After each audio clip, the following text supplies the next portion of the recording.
This is a story of madness, greed, and destruction. The legend of El Dorado, the Golden Man, consumed entire nations, drove men to cross oceans, and shattered empires. It is a tale where dreams of unimaginable wealth turned into nightmares of death and ruin. The legend of El Dorado began in the early 16th century, as rumors spread among Spanish conquerors in South America. They heard of a king who covered his body in gold dust and dove into a sacred lake during rituals. The thought of such wealth was irresistible. Gold was not just a treasure, it was power, salvation, and eternal glory. Spain had already conquered the Aztec and Inca empires, seizing enormous riches.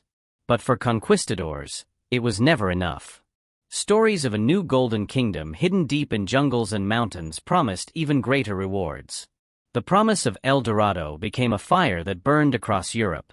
In truth, the legend was a mix of misunderstandings. Indigenous tribes performed ceremonies with gold dust and offerings, but there was no single city of gold. Yet for the Spaniards, imagination filled the gaps. Each tale grew larger, transforming rituals into kingdoms, kingdoms into empires. The obsession began with Gonzalo Jiménez de Quesada, who marched into the highlands of modern Colombia in the 1530s. He discovered the Muisca people, who indeed performed ceremonies in Lake Guatavita. The Spaniards drained parts of the lake, finding small golden artifacts, proof enough that greater riches must lie beyond. Soon, more expeditions followed. Sebastián de Belalcázar and Nicolaus Federman, both ruthless leaders, raced toward the same lands.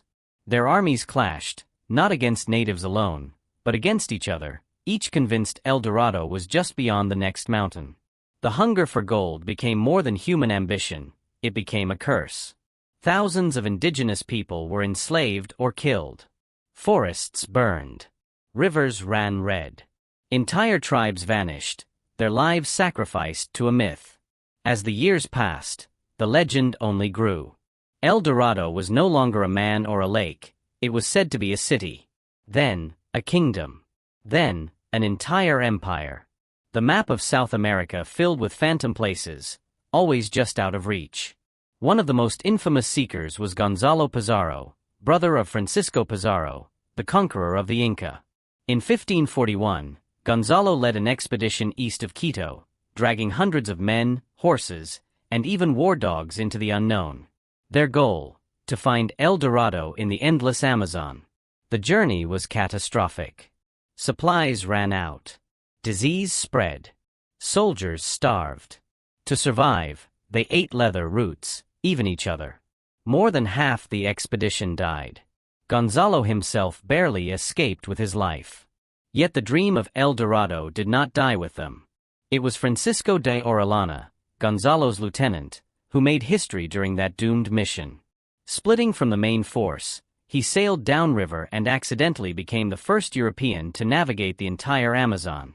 His report spoke of vast cities along the riverbanks, fueling the myth even further.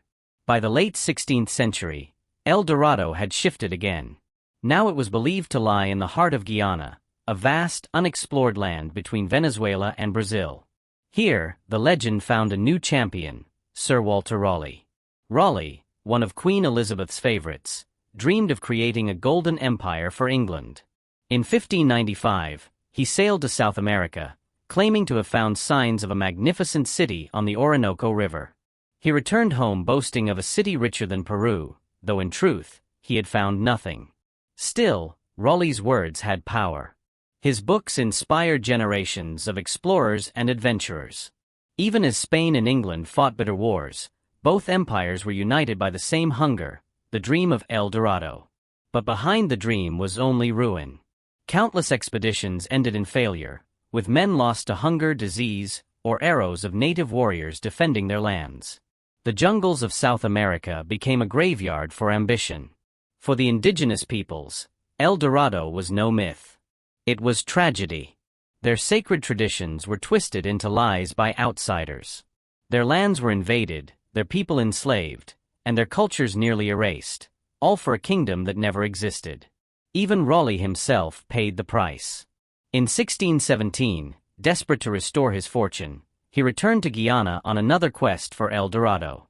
The mission ended in disaster, his men clashing with the Spanish.